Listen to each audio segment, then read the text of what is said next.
Yes, here we go. Okay, good evening, everybody. I'm Carol Lisbon, Chair of the Dover Planning Board, and I'd like to call the meeting to order on November 17th. This meeting is being conducted via Zoom, and it's being recorded. The Zoom address can be found on the town calendar in our agenda. And we will take a roll call vote. Val Lynn, Here.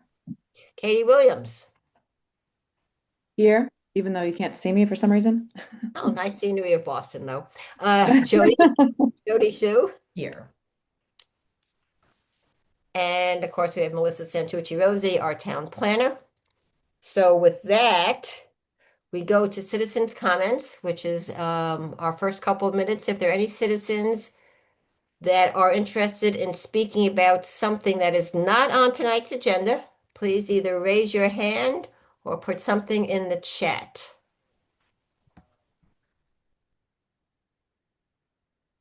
No hands raised at this time. And I see nothing either. So I'm going to assume that there are no citizen comments, in which case we'll go to our regular board business. Agenda item 2A is the preliminary site plan review and a covered outdoor patio at 7 Stagecoach Lane. And I believe Christopher Poli, the applicant, is going to be let in.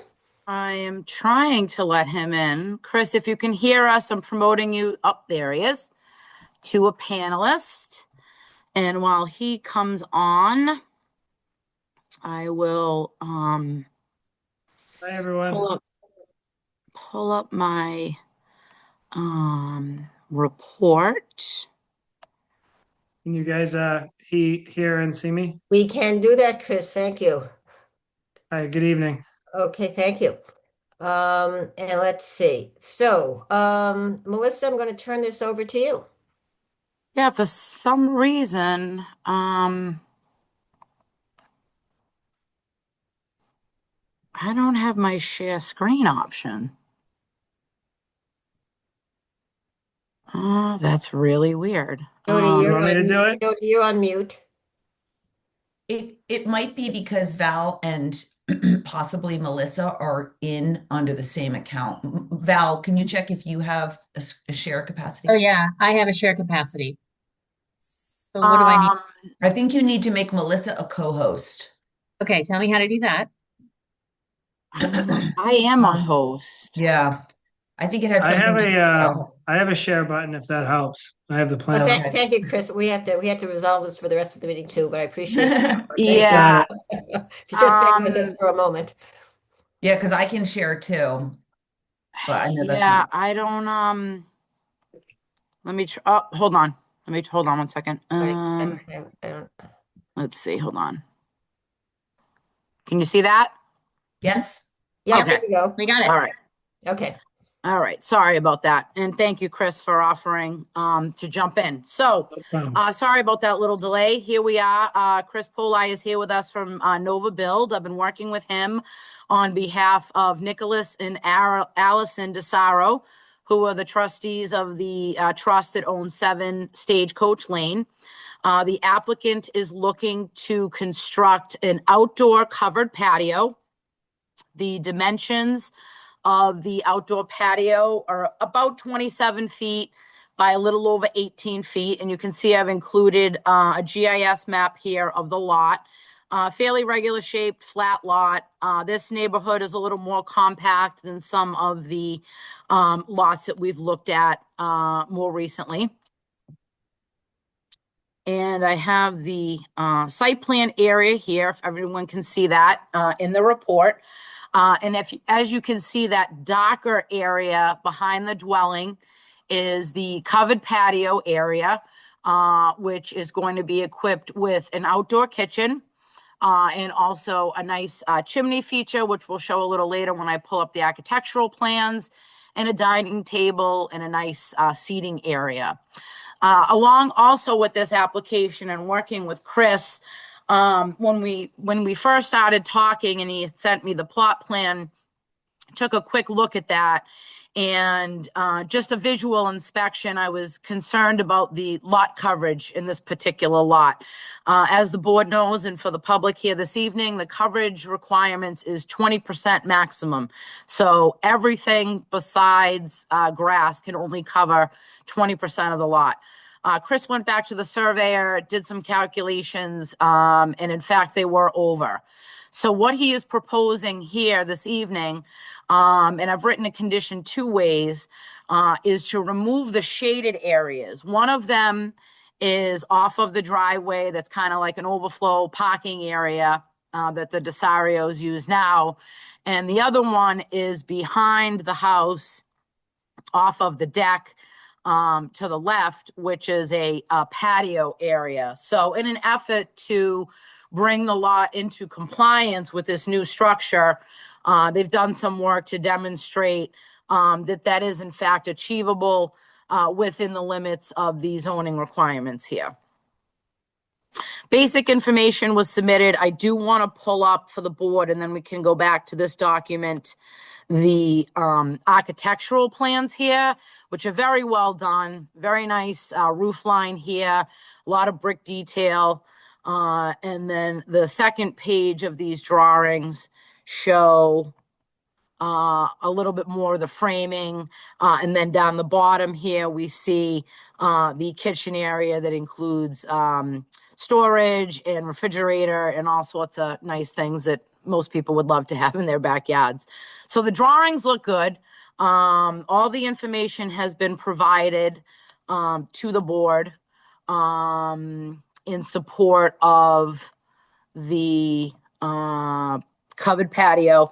Let me just get back to the other drawing that shows, oops. Just go back into that. Sorry, I don't know how to toggle between documents. And now that other document is gone. You can bear with me here. I'll pull that up again.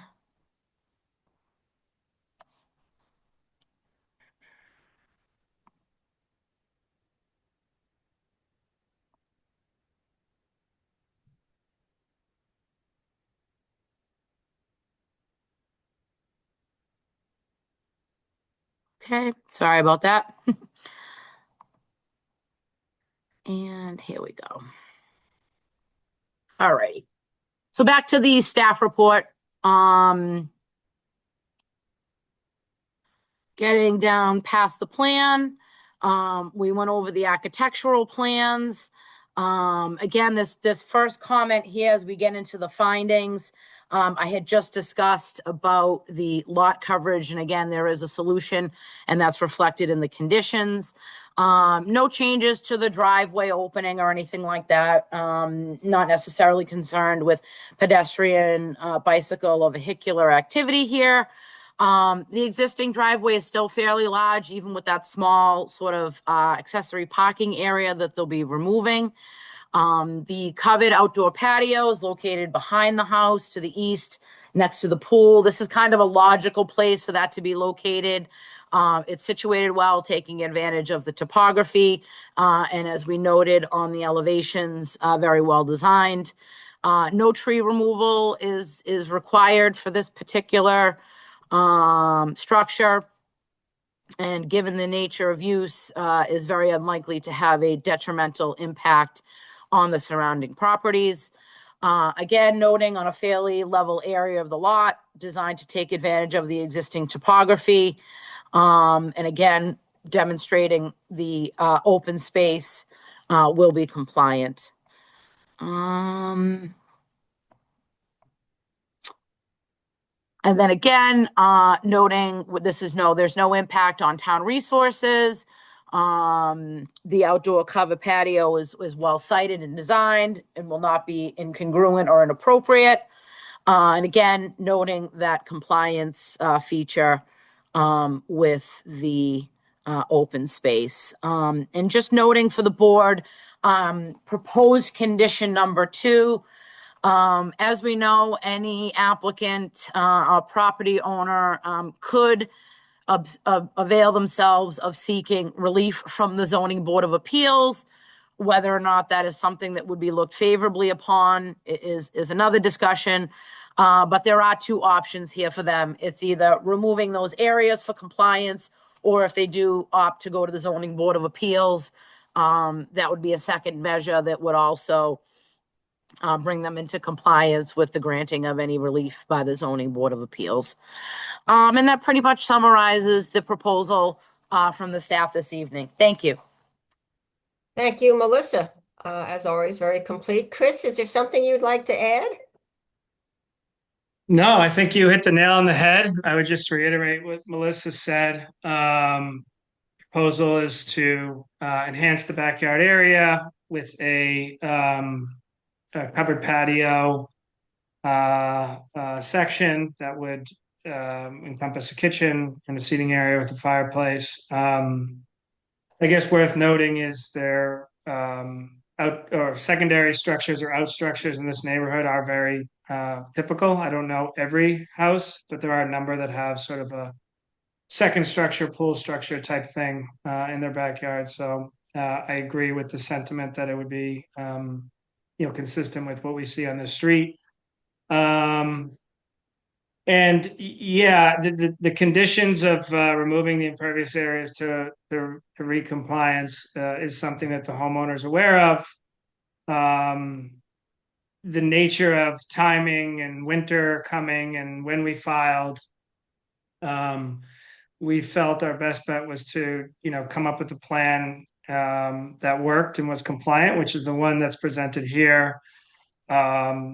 Depending on what the homeowner decides to do, there may be a scenario where they seek relief. I don't know. I just want to be candid and reiterate that from our side. That is something that they're mulling over. It sounds like that's perfectly within their rights to do so if they wanted, and wouldn't impact any proceedings today. But it definitely is something they're considering. Of course, if they don't do that, they're aware of what they need to do. And I guess the only question I would have, and maybe I'm getting ahead of myself, because I guess there's an approval that has to happen first, would be, again, we kind of worked quickly to meet the deadline for filing to get on this agenda, given the petition requirements and everything like that.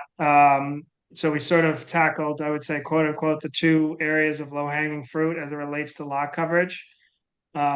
My only question would be if tonight resulted in an approval, what would be, if any, the process of adjusting that if need be, or if wanted by the homeowners? That would be one helpful piece of information to understand. In other words, if they wanted to create one area for other to meet compliance, would it require another meeting? Could we do that administratively? Any information there would be helpful.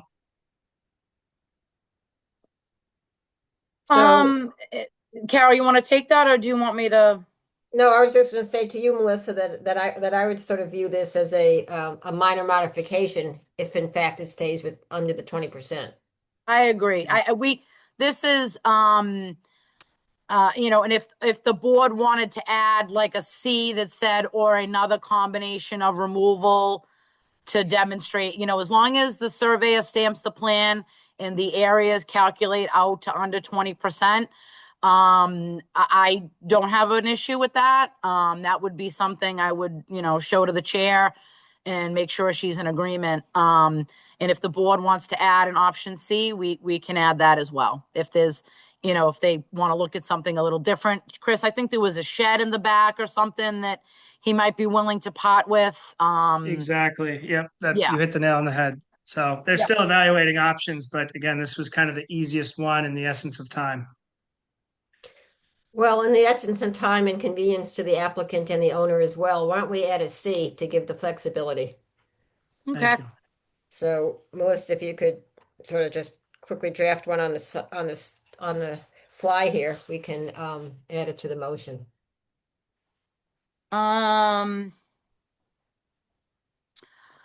Yes, I would say, C, obviously we change where the comma is and the or.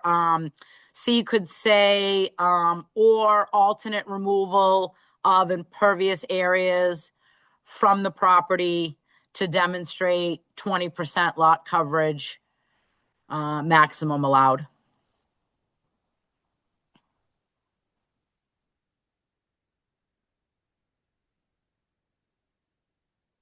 So alternate removal of impervious areas to demonstrate lot coverage under 20%. Yep, or, the max is 20.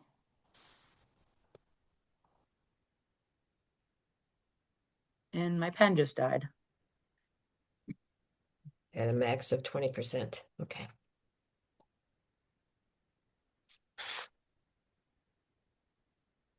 Chris, that way, as you and the owners work all this out, you won't have to come back to us. So Okay, thank you for great. bringing it up. Thank you for clarifying. Any comments from the other planning board members? None for me, thank you. Nope. Val, I see you shaking your head. Katie, nothing? Okay, Jody, in that case, would you be kind enough to make the motion? Yeah, I'm just looking for my screen just weirded out. And I can't find. Just Oh, grab a Melissa? pen. Sorry. It's on the screen right there. I know, I can't see Oh. the screen for some reason. Oh. It's all I can see is you. Hold on. Which is Oh, gee. okay, here we go. When Melissa's ready, or do you want me to wait for Yeah, her? you can go ahead. Yep. Okay, I'd like to make a motion that the planning board vote to approve the preliminary site plan review application and supporting materials referenced in section 2 of the staff report dated November 12th, 2025, with the following conditions. 1, do you want me to read all these conditions? Yes, please. Yep. Prior to the issuance of a building permit, minor modifications to the approved site plan and supporting materials may be approved administratively by the planning board chair. Prior to the issuance of a building permit for the outdoor covered patio, the property owner must A, remove the 2 impervious areas shown on the site plan to be removed and quote, loam and seed, quote, or B, obtain and record all required zoning relief to further exceed the maximum allowable lot coverage of 20%. 3, upon completion of the Wait. project. We're gonna add a C right there too. So let Oh, me- right. Okay, so 2C will be alternate removal of impervious areas to demonstrate lot coverage at a maximum of 20%. Okay, Okay. duly noted. 3, upon completion of the project, future modifications to the outdoor covered patio shall be subject to compliance with the zoning bylaw and may require additional review and approval by the planning board. 4, all lighting associated with the outdoor covered patio shall not spill or glare onto any adjoining property. 5, the applicant shall file for and comply with all requirements pursuant to general bylaw, stormwater management and erosion controls, chapter 159, as required by the Department of Public Works, including all project review required by the town engineer. And 6, the applicant shall file for and comply with all requirements of the Board of Health. Thank you, Jody. Do I hear a second? Second, Thank you, Katie. And any further comments by planning board members? In that case, we'll take a vote. Katie, yes, Val, Yes. Jody, Yes. and Carol, yes. Okay, well, thank you, Chris. Thank you very much. Have a good evening. You too. Take care. Take care. Bye.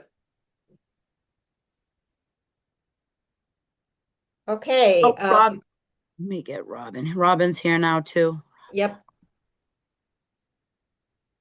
Okay, let me get Robin. We have, Phil and Ron and Vinny. yep.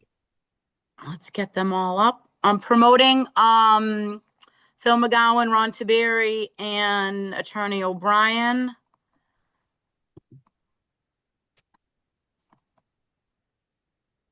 Okay.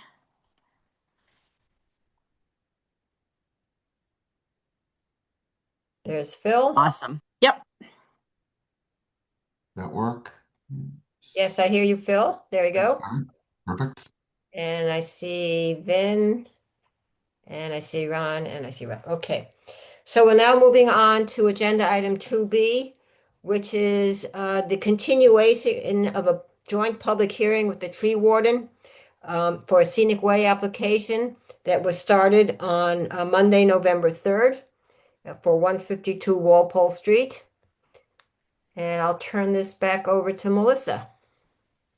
Thank you, Carol. I am going to start with,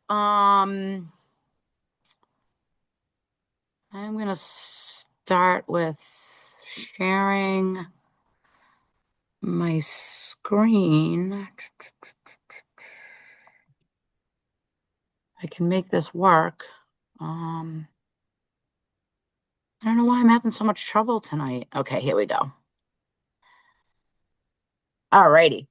Okay. So as the board is aware and the applicant and their team, we were here last month. There were some questions. It mainly stemmed around the 2 additional trees being identified on the plans and also a size estimate being provided, which we have received. The second issue was identifying the sightline issue that engineer Tiberi had noted in his initial submission to the board. And as you can see, that has been provided for on the plans here. One of the other items was relocating the trench drain. That has in fact been relocated out of the right-of-way.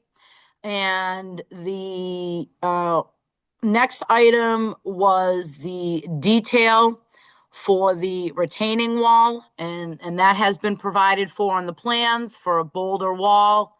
And the last item was a narrative of, how did we get where we are today? What happened? And so forth. So all of those items have been submitted. They have been circulated to the board, and the updated materials have been captured in the updated staff report dated November 12th. The items that I had just mentioned have also been updated in the staff report. Can draw the applicant and the board's attention to the items in red, just easier to have those things stand out. And again, recapping the identification of the trees, the sightline issue, the trench drain, and the wall details and materials. And that's basically the update this evening.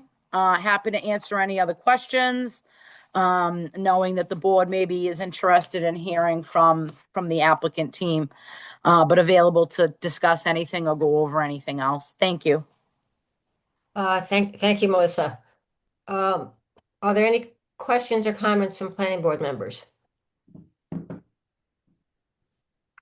So I want to thank Mr. McGowan for his narrative.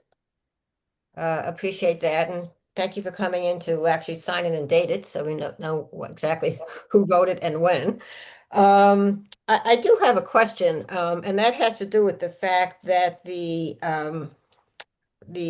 topo plan is dated March 4th, and done for Corrigan Luxury Developments. Mhm. And I'm still not quite clear how this could have not been known, given the work that the developer has, the contractor, who I assume is Corrigan Development, That's right. doing in Dover. So I understand the timeline. I'm still not sure how it happened. This is not something new. Chapter 87 has existed for years as a mass general law. And so is there any more insight that you can give us, Mr. McGowan? I can't. I was unaware that we needed to come in for planning for those 2 additional trees. And so when I had spoken to Dave Cobb, who was doing the tree work, and he had said that based on where they were and there was danger there, I just, and I do apologize for that. I had told him that it should be taken down given what I understood to be the risk. So for that, I do apologize, and that's on me. I didn't check with Pat at the time, and so I can't really give you more than that, and that's that's about all I can share with you. I do apologize for that. No, I appreciate the apology. Do you happen to know if Mr. Cobb has worked in Dover before? He has, as far as I know, he did some work on other properties in Dover, from my understanding, yes. So I guess Val, that'll be another tree guy to add to our list of Right. education on Dover's tree bylaws. Right. Yep. Thank you. Yep. So Mr. if there, McGowan, sorry, Yep. sorry. Go ahead, Val. Do you know if Mr. Cobb is an arborist? He is not, to my knowledge. I know that uh, he is referred to an arborist that he uses for other work, but I don't believe he is a certified arborist, no.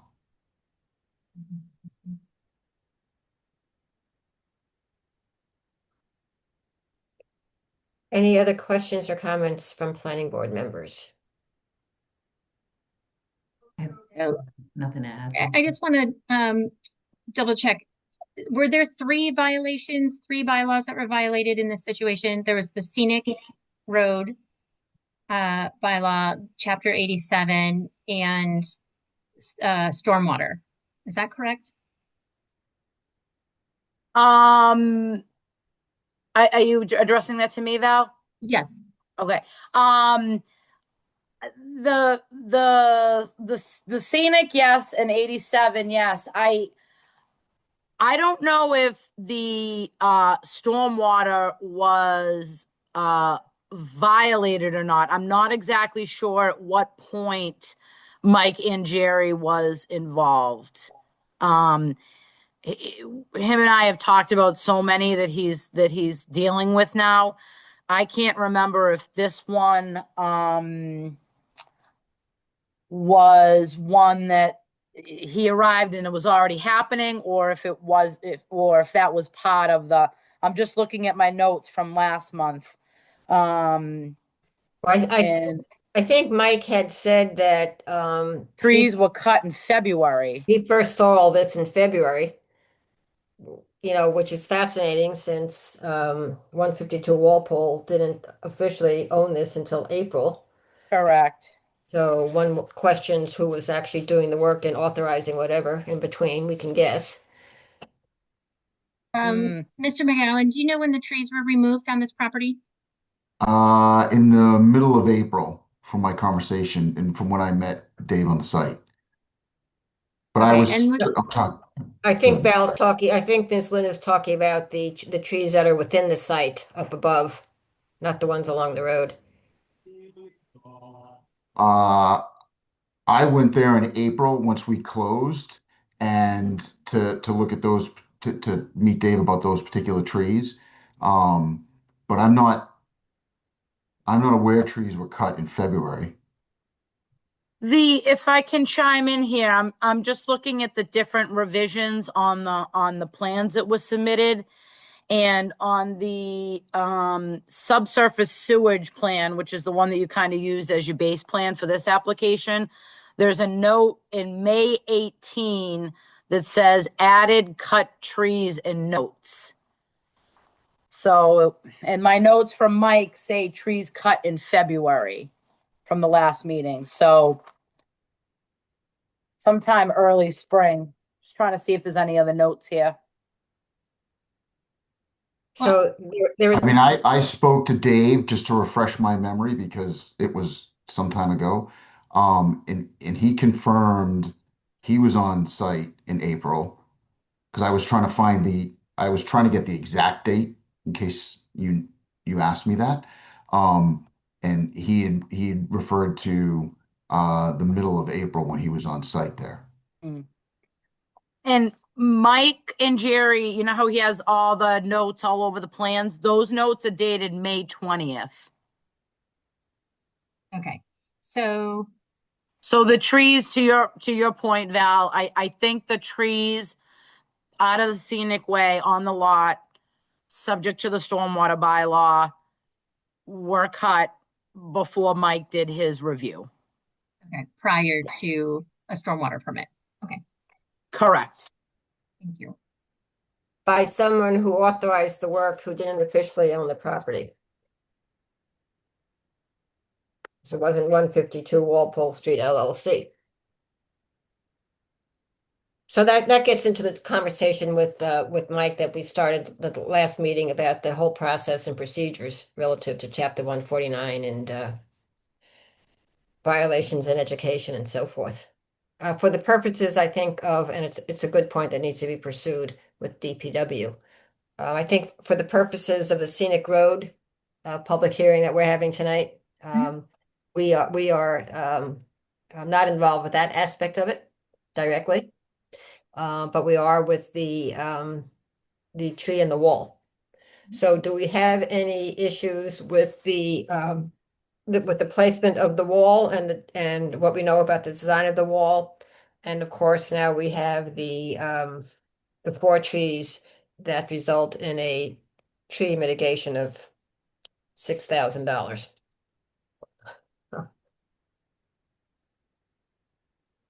If there are no other questions, Carol, may I ask Yep. a question? I just, Sure. I'm just zooming in a little bit more on the plan, and maybe this is for Mr. Tiberi. But did you cut the wall back so it's not in the layout anymore? Yes. Oh, so it looks like the wall is out of the layout too. Okay. Yeah. I'm sorry, I missed that part. No, I wanted to cover all the bases. Okay.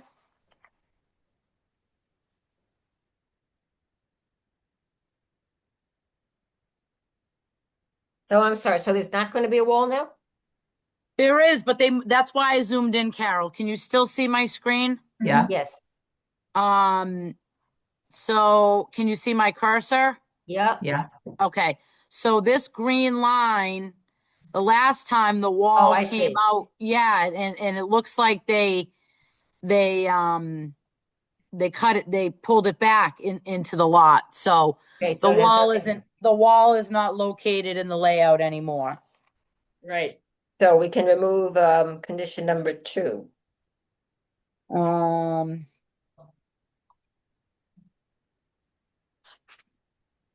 Correct?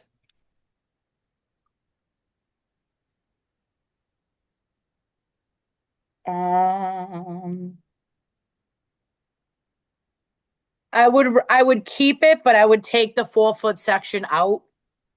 But if that's the Okay. style wall that they're gonna build, again, when I was looking at what they had put back, the reason why because there is other wall along the frontage as well, so I wanted to try to have some uniformity to try to Okay. carry out that mature scenic vibe, if that makes any sense. Sure does.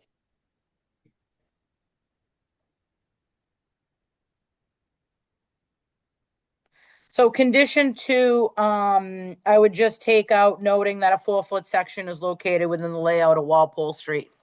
Got it. Yep. Okay. So in that case, Melissa, would you mind bringing up the section 4 of the decision? Not at all. 1 second. Thank you.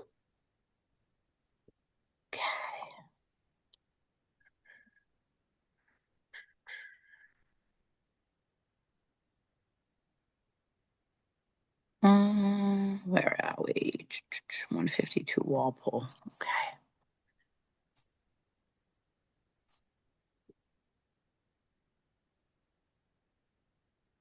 I don't know why I'm off my share game tonight. Sorry about that. I get everything ready to go and I don't know where they go. We have a great internet connection tonight. Oh God, don't jinx me. Don't jinx me. I'm gonna be zooming from my driveway next month. All right. And just so that the board is aware, number 5, it will be added to the materials, which is the narrative that we received today. Yep. So that's reflected in the record as well. And then getting down to, here we go. Okay, Jody, may I ask you to do your magic again? Thank you. Okay. Okay, I'd like to make a motion first to close the public hearing. And So, do yep, we go do ahead, sorry. two at a time? Or do we Yep. have to vote in between We'll vote it each? all at once. Is that okay, Melissa? Sure. You can do a two-part motion. Okay, Yeah. so that's this first motion, and the second motion is to grant a determination for the scenic road that allows the removal of 4 trees. And this is where I'm a little confused, this 4-foot section, are we including that or no? We're taking that out. Yep. Okay, so allows the removal of 4 trees as detailed in the staff report. Yep. Mhm. Perfect. Yep. Dated October 30th, 2025, revised to November 12th, 2025, with the supporting materials referenced above in section 2 of this report with the conditions contained here within. 1, no drainage components, including the trench drain, shall be located within the layout of Walpole Street. 2, the applicant shall construct the retaining wall in accordance with the detail provided on the site plan. Strike. Yeah. Strike that portion. The blocks used for the wall shall be consistent in color, size, and shape of the existing wall located along the lot's frontage to ensure the preservation of the scenic designation. Any modifications to the wall will require approval from the planning board. Pursuant to the tree warden's recommendation, the applicant shall pay the following tree mitigation fines in lieu of replanting. Said fund shall be paid to the town of Dover prior to the issuance of a building permit for this dwelling.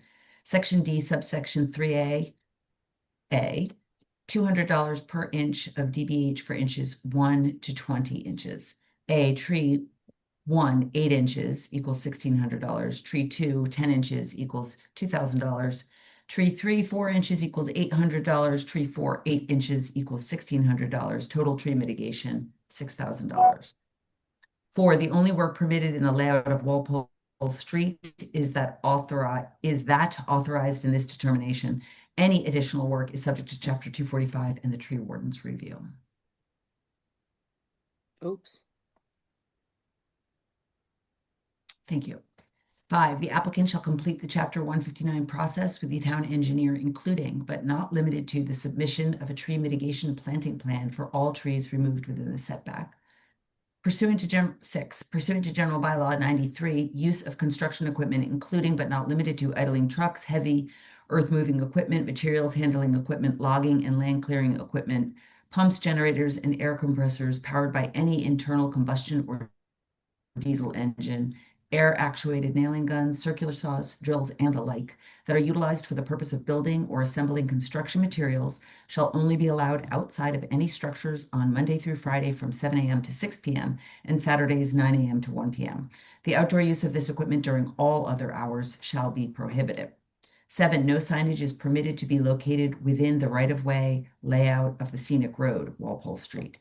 All signage shall be located within the property boundary and shall comply with Planning Board Regulations, Chapter 246, and the Dover Zoning Bylaw, Chapter 185-35. Thank you, Jody. Do I hear a second? Second. Thank you, Val. Any further questions or comments by planning board members? Seeing none, we will take a vote. All in favor. So Katie Williams, Yes. Val Lynn, Yes.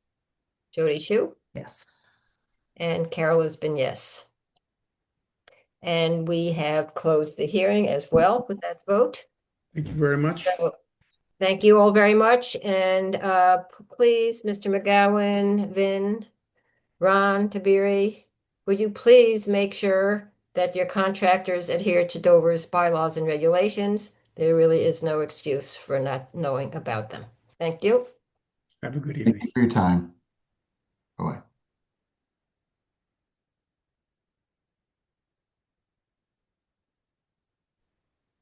Okay. Town planner update. All righty. I have my my spreadsheet going here. Okay. So just a couple fun things before I get into these updates. I did go down to the Southern New England American Planning Association conference a couple weeks ago. And it was nice to, meet with some peers and talk to fellow planners, and was able to sit in on a few sessions related to housing in rural areas. So interesting to hear about different techniques for stormwater, and getting creative with different easements and things when sometimes land isn't necessarily suitable, but there is land nearby that is suitable for those types of infrastructure projects. So that was nice to get out of the office for a few days, which put me a little behind, but getting caught up. So I have some updates here on my spreadsheet. Nothing really new on the floodplain stuff. On the ADU updates, I have filed with the town clerk a memo putting the town on notice that we're going to be looking at the regulations so that we can bring those into compliance with the new bylaw, advertise the public hearing. So we're going to be good to go on December 8th. Going to be looking at the draft a little more, probably talking to Carol about it. There's not much to do there. It's really kind of a cleanup activity. So looking forward to getting that done and kind of chipping away at my initial list of goals going back to July. Big win is Wilson's Way. We have 2 out of 4 easements. So that's some good momentum. And now sort of reaching back out to Mrs. Shapiro, who we have an email for, and sort of nudging as much as I can for them to get their other 2 neighbors to give us our stuff. Picking up on the accounting side of things, in conjunction to that, we're also got our budget instructions, and they're having a meeting tomorrow to tell us about those. So that's a little further down here. So I'll be working with Carol to put that together. That will be on the December 8th agenda. If you have any ideas or suggestions, one of the things I'm doing now is I've reached out to a lot of my peers in the consultant world so we can get some estimates on what it will cost to do a master plan. I've asked for prices for an update and a full rewrite. I did take a look at the plan today, and I'll be pushing for a full rewrite. The way that, not so much even necessarily the content, but the way that the plan is organized, the graphics, it's kind of a pre-GIS master plan. So a lot of the maps and things are somewhat outdated. And I think that we can just do a better job. So getting prices on both, and looking into that with more detail. MBTA compliance, Jeff is going to be getting us those shape files. The application is very straightforward. I think I updated last time that I spent some time just making sure that they didn't change that. We are live as of today on OpenGov. I think it's kind of a soft launch. And most of our stuff is done. The part in me that you all love can't leave well enough good alone and just constantly sees things to add, and let's update this and let's put the abutters list in here. So, but basically we have pretty much all of the applications. The sign one is the last one that I'm working on. So excited about that, to be honest. I think that's really gonna streamline a lot of things and kind of good timing as we hopefully are able to bring on administrative staff.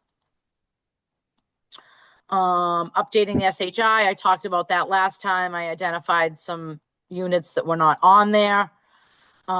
Tree protection bylaw, we got back today a itemized scope with some pricing and whatnot from MAPC. So Val, I was gonna tag you in the morning to see if you're around at all this week. Want to spend some time just taking a look at that. We're gonna dip into the 90K that we have in the budget to cover some additional costs. The cost to do that is going to exceed the grant. But we don't want to lose that grant. So we want to get into a contract, and we will draw the grant down prior to the end of the fiscal year, and then move into the other funds from the budget that will be encumbered in a contract at that point.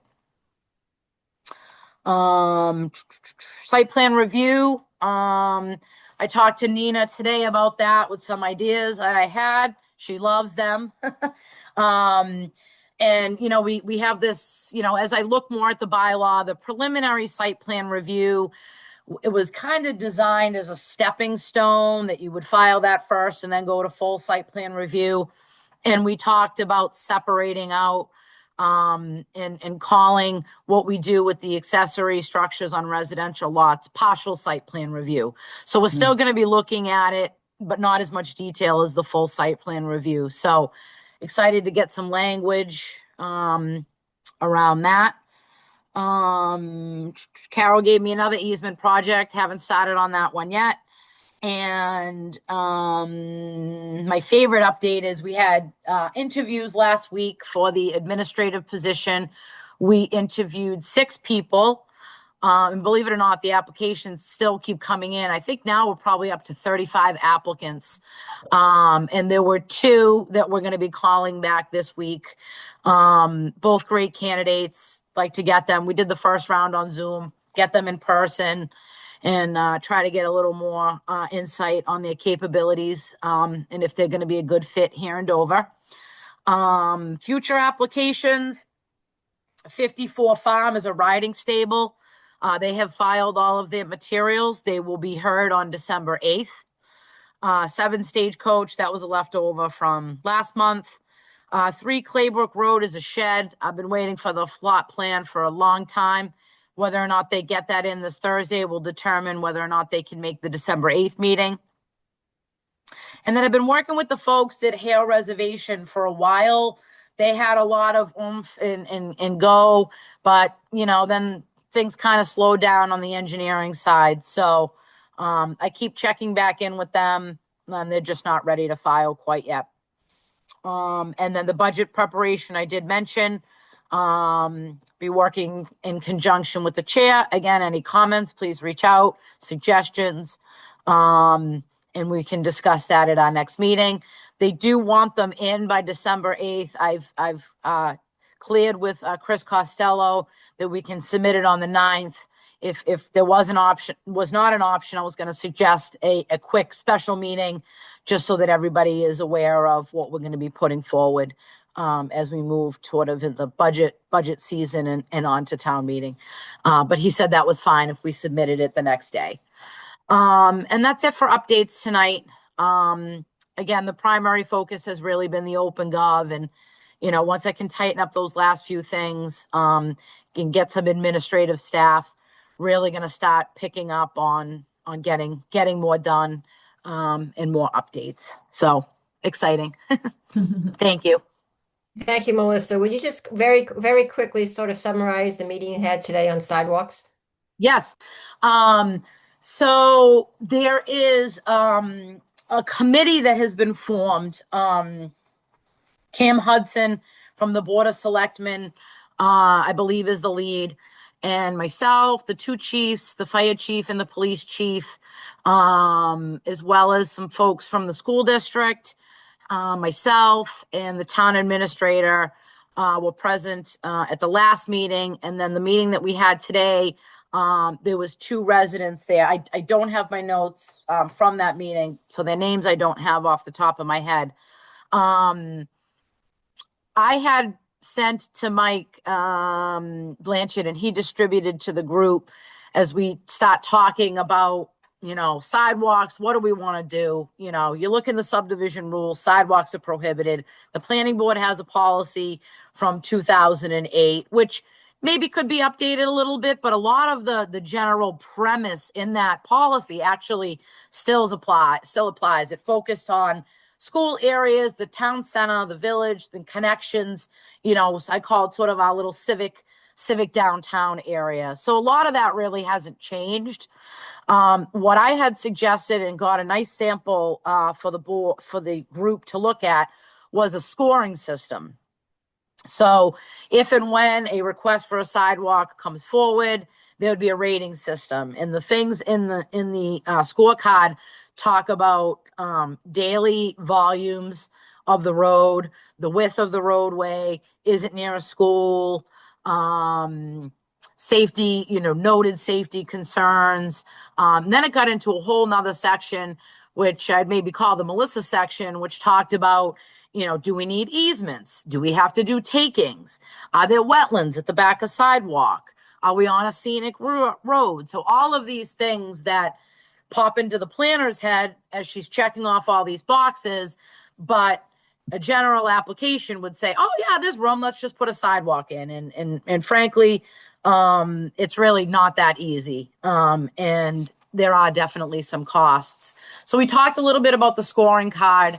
And then kind of like from a broader perspective, as a community as a whole, if we're going to start entering into, we want to entertain sidewalk mode, then we need to be clear about where the funding is going to come from and put that funding aside.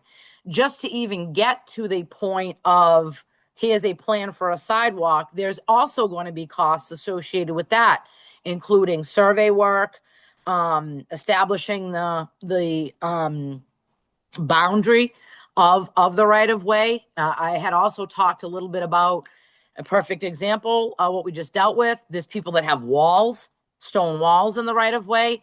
People have all different kinds of things there. So, the intent of creating sidewalks for safety and to move people around certain portions of town is great.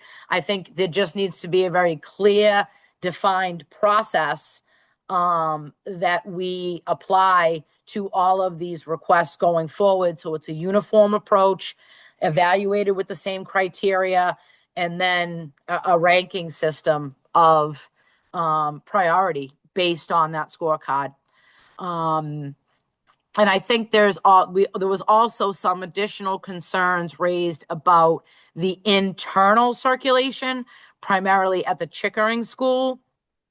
And, where do we walk? Where do we drive? Made some recommendations on sometimes even just changing the treatment. You could paint the walkway with a rubberized paint or something like that. Texture often can distinguish a travel way for vehicles from pedestrians, and even some temporary plastic bollards that I used Newton as an example. When Newton wants to do a road diet, they put up these plastic bollards that if you hit them, they'll tip over. But just to get people used to this is where you're going to be driving when we put this 8-inch granite curb in, heads up. So just there can be some interim short-term things done at the school that are quick fixes and probably in existing maintenance budgets. But my experience has been, and my approach has been, you need to be holistic, you need to be encompassing, and you need to fairly evaluate these, especially due to the funding and the cost. Simple as to, we often hear, just put in a stop sign or just put in a signal. Well, there's analysis that goes into doing those things before those are executed, and that sidewalks often take that same application. So that was a long-winded summary. Sorry. Thank you for that. And I've made it clear to Melissa that, my understanding was the sidewalk committee, and Robin, maybe you can opine as well, that the sidewalk committee was really established as a result of 3 years of Mr. Guerin trying to get a sidewalk on Cross Street and folks bringing up some legitimate issues, mostly within the campus of the Chickering School. And if that ad hoc committee were to expand into sidewalks of Dover, then that's a whole different scenario, as Melissa just talked about. And quite frankly, the planning board needs to get caught up on the stuff that we've been waiting for a couple of years to get caught up on. And when we get back to the village center, then it makes sense to bring sidewalks back up on a holistic basis and let this ad hoc committee work on the issues really specific to Chickering School at the moment. So we'll see how that plays out. That's just my own opinion on it, but The advantage of having somebody with Melissa's skill set is that everybody wants to use her, but we've got some stuff we gotta get done first. I did also mention the master plan. As the planning board knows, transportation and circulation is one of the elements that is addressed in a master plan. And if that was something that the town was interested in, there would be some outcomes from the master plan related to that. But there's the timing of everything, and what comes first, the sidewalk or the master plan. So I'm just trying to give as much information as I can so people are informed as we, work through this and make decisions or not make decisions. So this committee was a result of the citizens petition, and the primary focus of it was to look at the issues that were the safety concerns that were addressed during some of the information sessions that resulted from that citizens petition. I think the information that Melissa provided to the committee just illustrates to those citizens that this cannot be a one-off decision. So, one of the things we could do is address the circulation within the Chickering school, or perhaps change the traffic flow, try some things. But sidewalks is much more holistic, and that's exactly why the chief of police is there, as well as the fire chief, because there's only so much we can do. And certainly this committee, their charge is not to recommend a sidewalk, is to look and understand the concerns of the citizens and try to address them, because the police chief has brought up other issues pertaining to putting a sidewalk on Cross Street.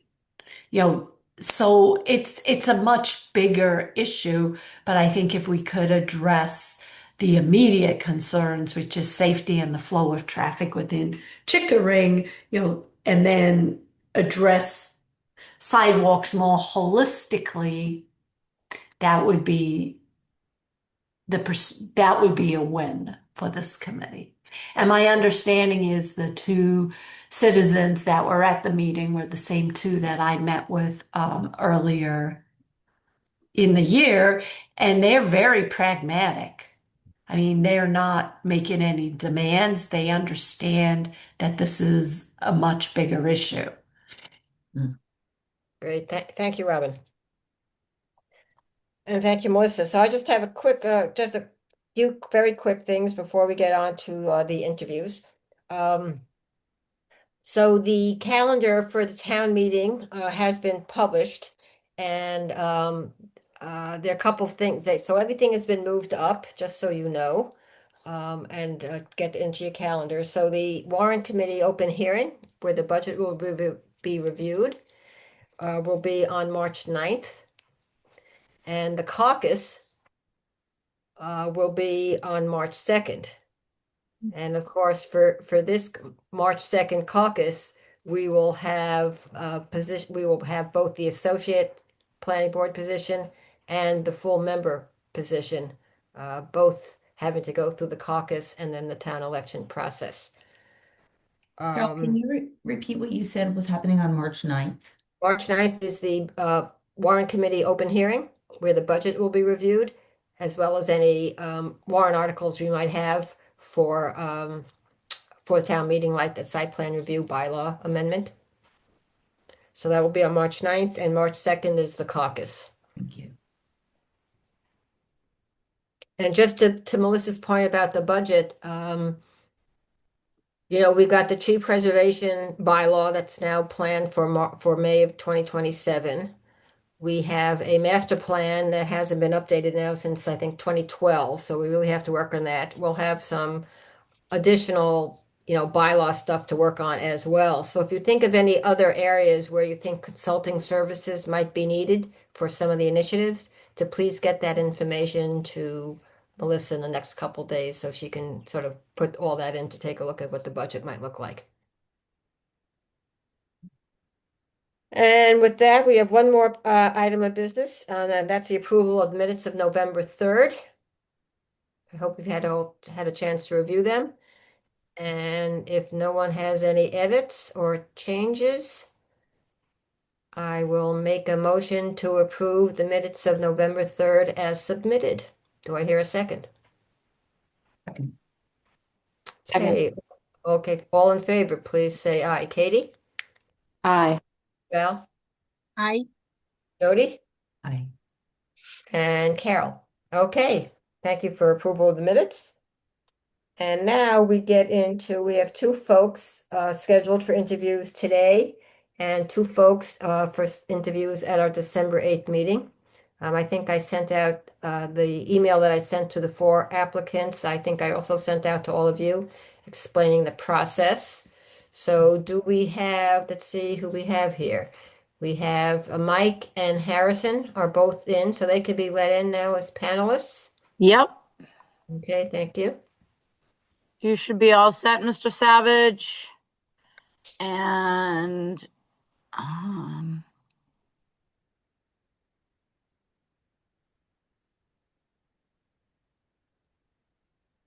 same for you, Mr. Wilcox. Thank you. Great. So the plan will be tonight to try to limit each applicant and discussion to a half hour at most. We have a list of questions that was sent out with all the package for the meeting tonight. Because of the difficulty with Zoom, if it's okay with everybody, I will ask the initial questions, but if there are follow-ups and comments that you would like to make before we get on to the next question, please don't hesitate to do so. There should be both a question and answer, but also a conversation with the applicant.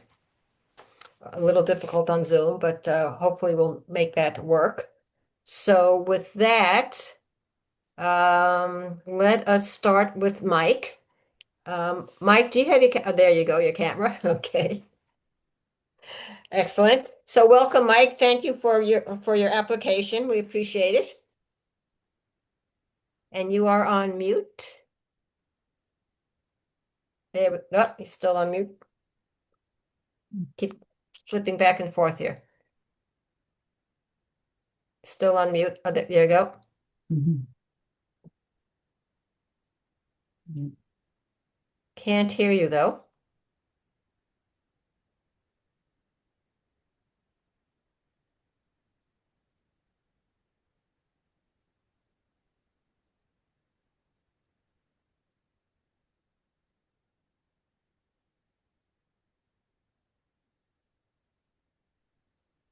Sorry, I still can't hear you.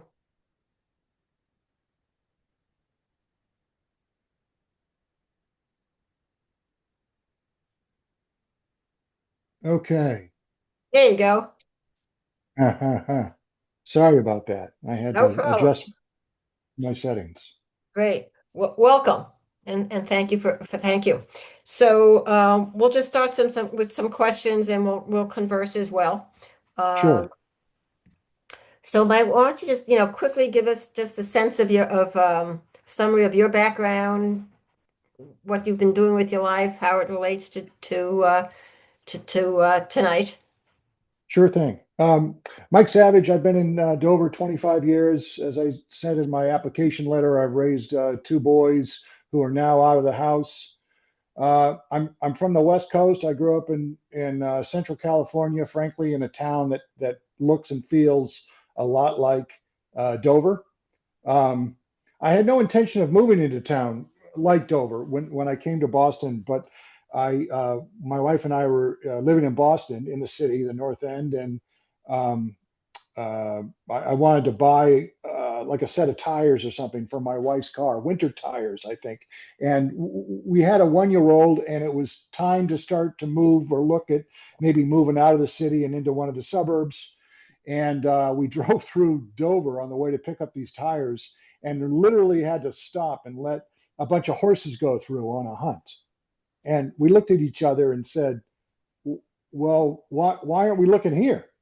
And, within 6 weeks, we bought the place that we still have on Circle Drive.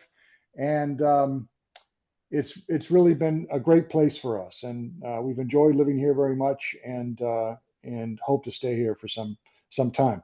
I've made my living in finance. I worked for a large insurance company in Wellesley for 20 years plus, and left there 12 or 13 years ago and joined Charles Schwab, where I still work.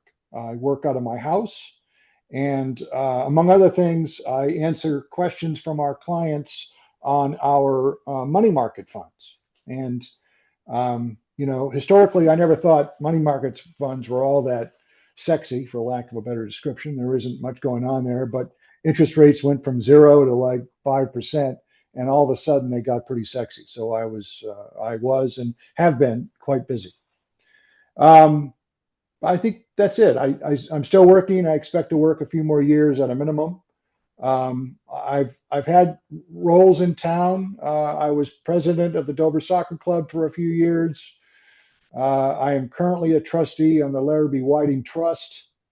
I long believed that Dover has a unique and strong sense of community if you're willing to put the work into it.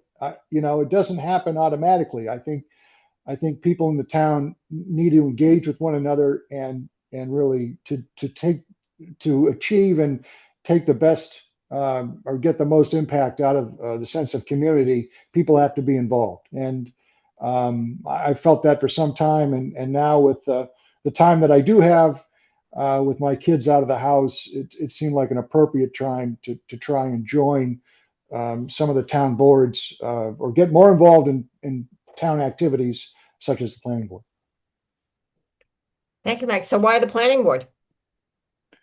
Well, I think there's a lot going on currently with the planning board. There's certainly some housing issues that have gone on that I find interesting. I think there's some work that needs to be done in the town center that the planning board will play a central role on, and I think that's awfully interesting. I think I'm quite interested in trying to preserve as much as we can the character of the town, along with the need to keep up with the times. And so I think a balance needs to be struck there. And I think the planning board is a great place to participate in that. So given all that's under the planning board's purview, I think I found those issues to be among the most interesting. And so how do you relate those to, you talk about, as we all do, what we love about Dover? How do you see the planning board working on the future? Well, we're obviously, and have been for some time, under a great deal of developmental pressure, right? We've got developers coming in to try and things, and we know that we have limited, if any, impact or input on new home construction, right? So there are some issues there, but we do have, I think, a pretty strong set of bylaws, both those that involve the planning board as well as those that involve other committees and residents for themselves. So I think the planning board, represents the spirit of the town currently in its current makeup, and from what I can tell, its past makeup.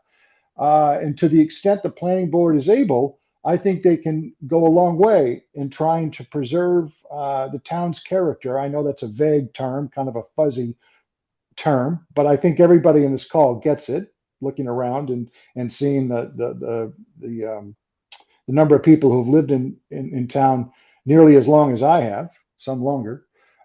So I think the planning board is as well situated as any of the other committees in town to have an impact on these issues.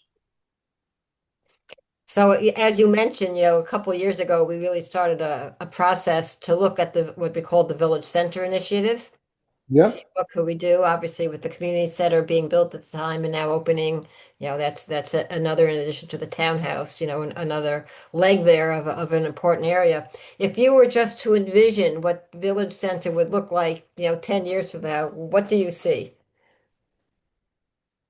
Well, I like the community center as an anchor. I do recognize that we have quite a few industrial or retail related zones that need to be addressed, and I think that needs to be careful. I'd hate to see a McDonald's, and I know we have a Dunkin' Donuts. I'd hate to see a McDonald's or some other a Subway or some other chain that really doesn't fit. And we have a limited ability to control that, so it's not absolute. But I'd like to see some nice character, and I think some of the other communities, there's Islington and Westwood, may not be a Dover lookalike. However, I appreciate the thought that the folks that developed the Islington area in Westwood have put into making that area look nice and feel nice. So while that's, again, not a carbon copy of what I'm suggesting might or should occur in the center of town, the thought that went into that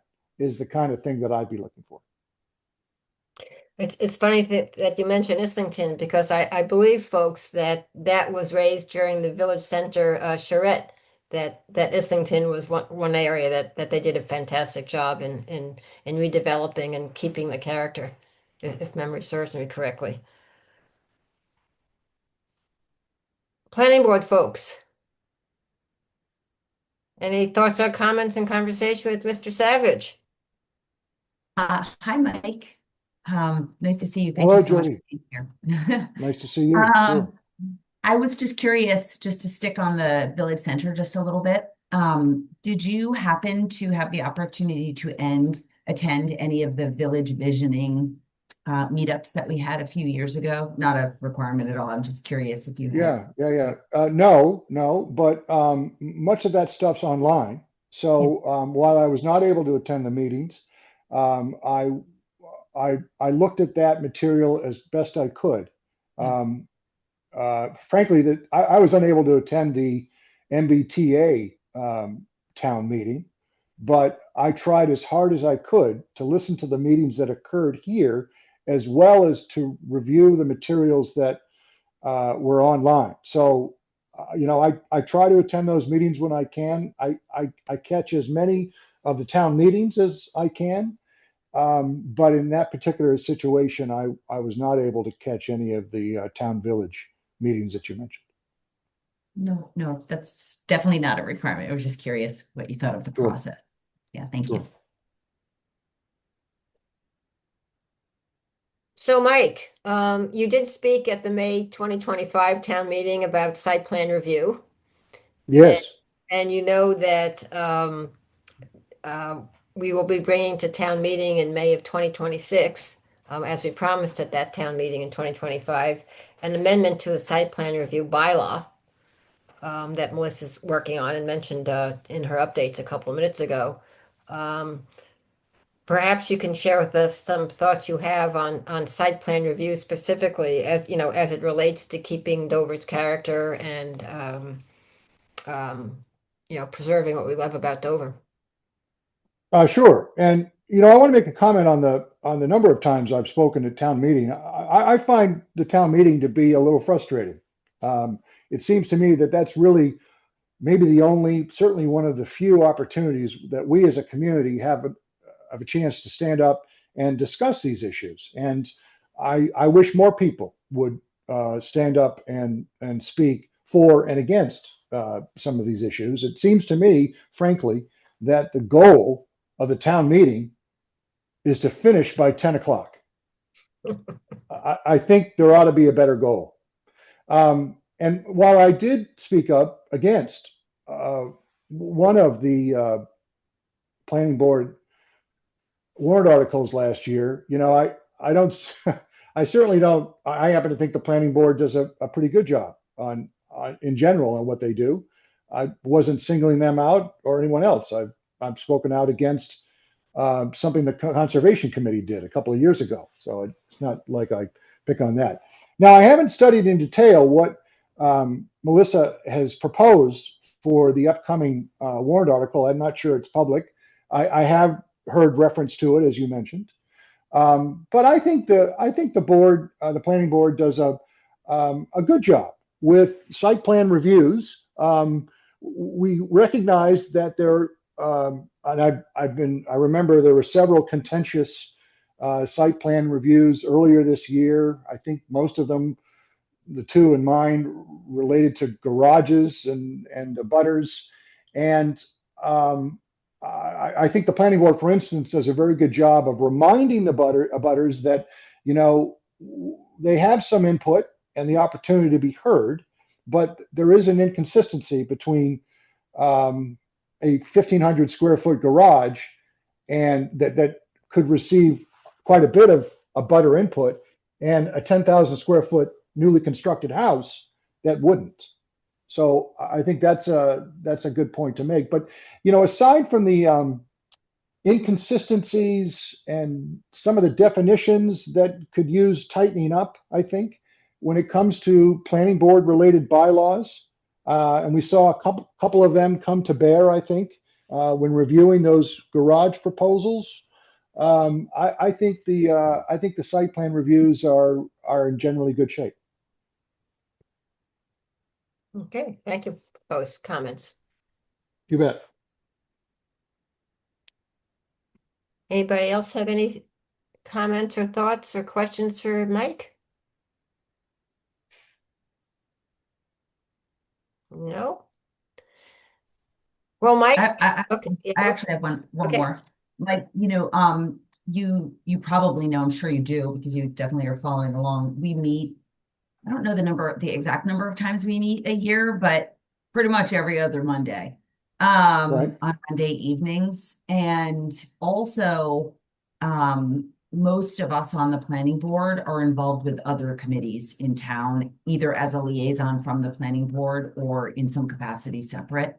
And so I'm just curious if that time commitment feels like what you might have expected, more or less what read about, and how, you know, it strikes you given your other commitments, most notably your work. Sure, I do appreciate that. I do travel a little for work. It averages less, or it averages about a week a month. Some months it's 2 weeks, and several months it's no weeks. I have made, I guess I've made, I think, live more of the planning board meetings in the last year and a half than I've missed, although it might be close. And for those that I have missed, I've caught them on video when they're posted on the town's YouTube channel. So I was certainly aware of the cadence of the town planning board meetings. And as you pointed out, they meet roughly twice a month, maybe near the holidays. It might be once if there's not a lot of activity or something like that. But no, I'm aware of the cadence, and I don't see a problem attending most of the meetings. Okay, thank you. You bet. Anything else for Mike? Well, Mike, thank you so much. Appreciate your time. And I think, as I'd mentioned in the email, we will be finishing up our interviews at our next meeting on December 8th, and we'll then take our vote at our first meeting in January. Okay, fantastic. Well, thank you again for the opportunity to apply for this position. I know there are actually 2 positions, but thank you very much. Right. Well, thank you. I assume that you would be interested in either? Yes, that's true. Okay. Thanks so much, Mike. Appreciate it. Thank you. Have a good Bye, evening. guys. You too. Okay, and the next person is Harrison Wilcox, who and the picture's about to. Hey, everyone. Great. Hey. How are you? Welcome, Mr. Wilcox. Thank you. I'm calling in from California right now, so Right, well, I'm glad we were able to accommodate the time change. thank you very much. I appreciate it. So you probably heard some of the questions that we asked Mike Savage, Mhm. and we'll be asking the same to you. So if you could just tell us a little about yourself, just Sure. things off. So I grew up in Dover. Lived there, all of my childhood until I went away to college. Then I moved to Los Angeles for about 15 years. Amidst all the large city sprawl, where I worked in the entertainment industry for Marvel and Disney, where I still work. But after the pandemic, I was allowed to go remote, and my wife and I, we could have moved anywhere we wanted in the country, but we decided to move back to Dover. Been here about 3.5 years now, living over in the Donnelly neighborhood. And that's my story. I've in the last year or two, I've noticed familiar names and faces on various committees, and town moderator Mr. Rapetti, Jim Rapetti, and Jay Crocker, and some other people. And I just thought, with a little bit of encouragement from Jim, that it would be worthwhile to get involved a little bit more in town committees. Have you had a chance to be involved in any of them at this point? No, this was the First. first one I noticed where there was an opening. Okay. And I came to the MBTA meeting and thought that was a very interesting meeting, and that sort of encouraged me more to get involved. Is that a Citgo sign Yes. emblem in your hat? I have to represent it here because I work with mostly New York and LA people, so I'm behind Oh. three lines in terms of sports. Love it. Are you in a relationship to Amy Wilcox? No, Okay. but I did I believe I did carpool with your daughter Amy in high school. Oh my goodness. We'll have to talk about that offline. Now I feel really old. Does that mean Carol was driving? Yes, was I chauffeuring, or were you guys just driving together? You were a great driver. Oh my God. Oh my goodness. Oh, those are the days. Now I just drive my grandkids around in Dover. So have you had a chance to, either, watch some of our meetings, look at some of the stuff that's on the website? What is it specifically about the planning board and the types of issues that we're addressing and so forth that are of particular interest to you? And how do you see it relating to the Dover from, 40 years ago when you were growing up, and the Dover that hopefully, 10 or 15 years from now? Well, yeah, I mean, I was actually pleasantly surprised to see how much the town had stayed the same. When I go around Needham, I feel like I'm Marty McFly in Back to the Future, and I've jumped ahead in time, and I'm walking around and everything's different. But a lot of the character of Dover was the same. But yeah, I have read a number of the minutes, everything from driveway expansions or widenings to the fuel tank replacement. And I found that all to be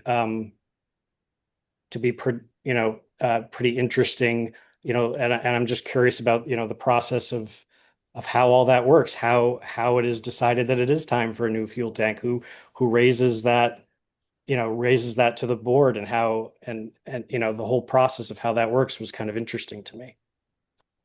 I think that when I went to that MBTA meeting, I had heard a lot of different perspectives in town about it, and had not made up my mind on my perspective of it. But I'm not trying to kiss anyone's butt here, but I thought what the planning board did and the approach you took was incredibly smart and well thought out. And that sort of it put the planning board on my radar, and I sort of started asking other people who were involved, in various committees, what the planning board did, and then I learned about the town center plan. And a lot of what I do is help design the themes and the looks of characters and locations. And we always treat, whether it's a house or a city block that we're designing for a show, we treat them like characters. We try to find a theme and a continuity across the entire set we're building. And so when I learned about that aspect of planning board, that was something that I thought, oh, I could actually maybe contribute in a very useful way to the planning board.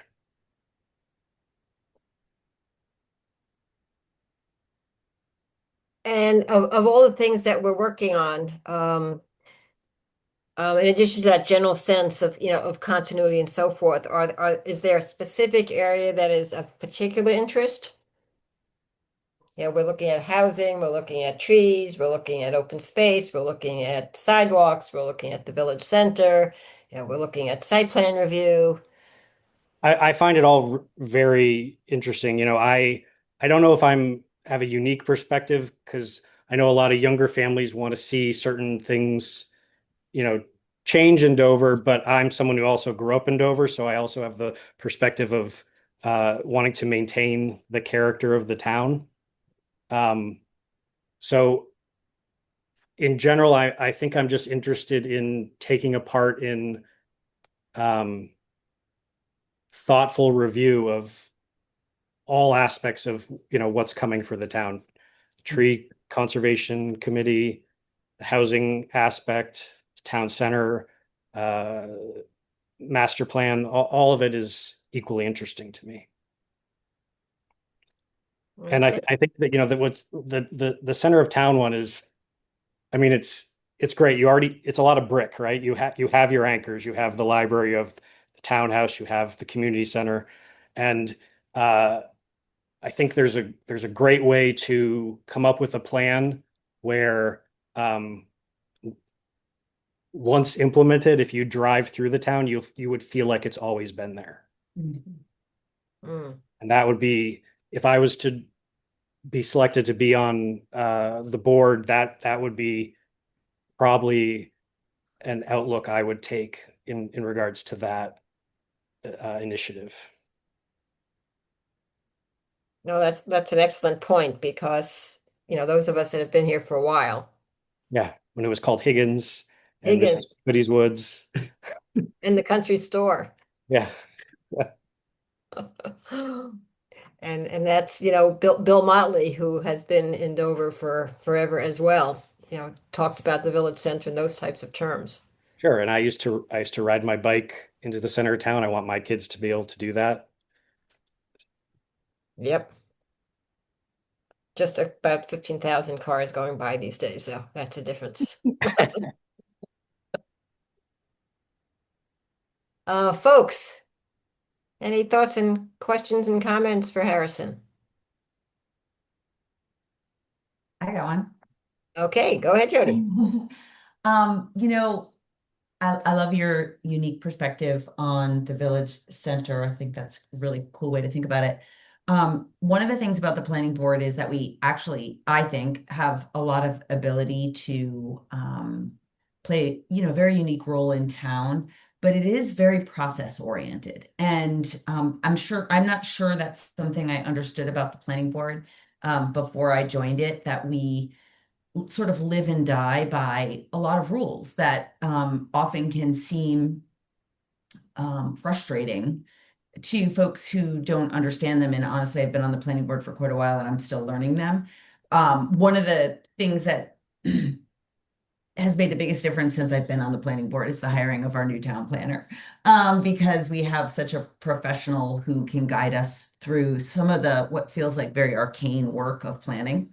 And so I, in addition to being, thoughtful and having a big picture view on things, so I'm curious what your temperature is on that sort of not so sexy, sort of grindy work of the planning board, and how you feel about that kind of work, every other week.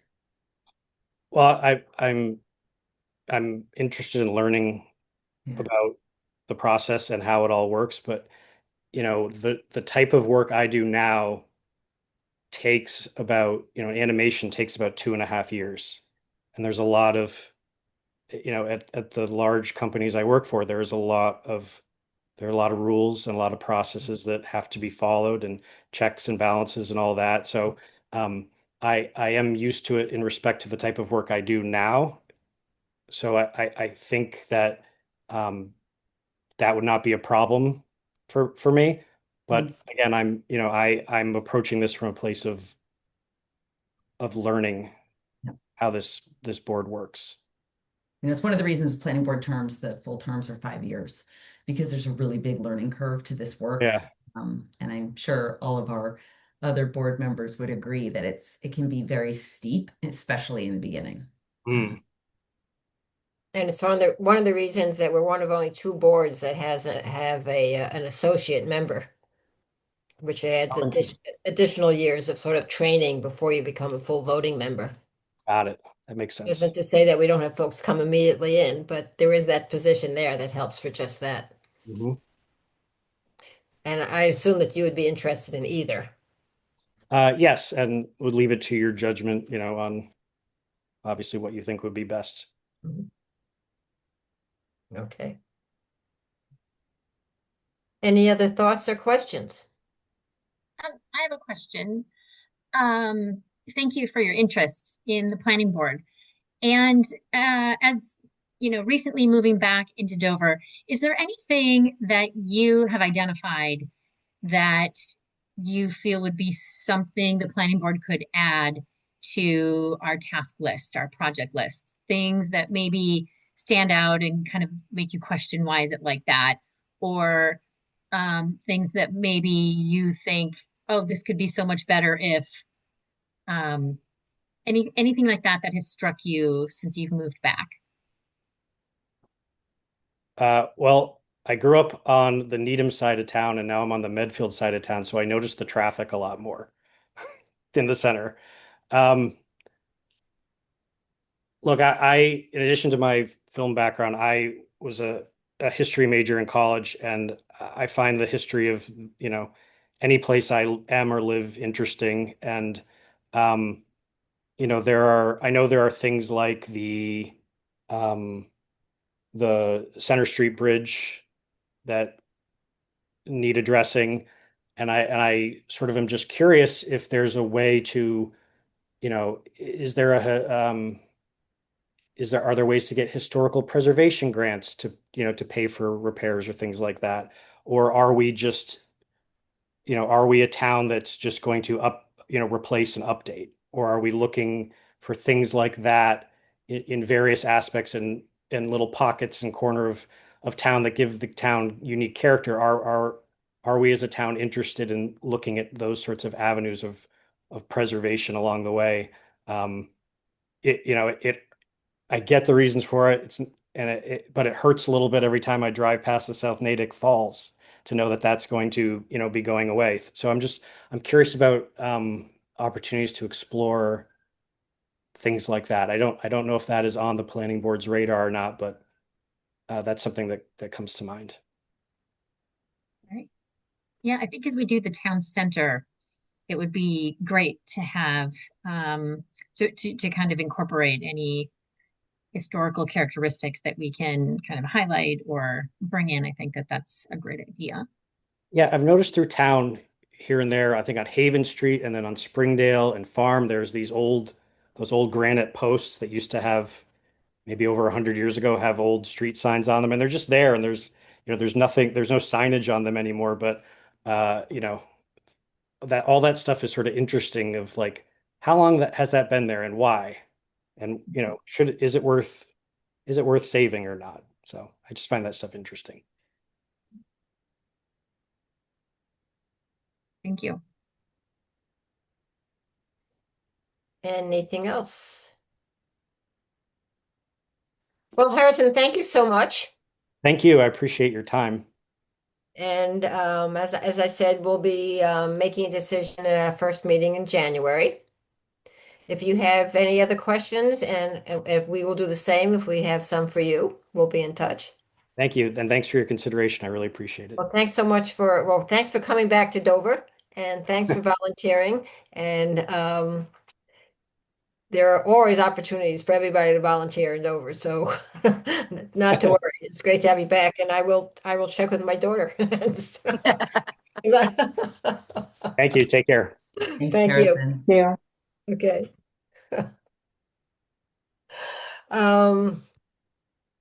Okay, so that's those two, and we'll have two more at the next meeting, a couple site plan reviews. Anything else anybody wants to mention tonight?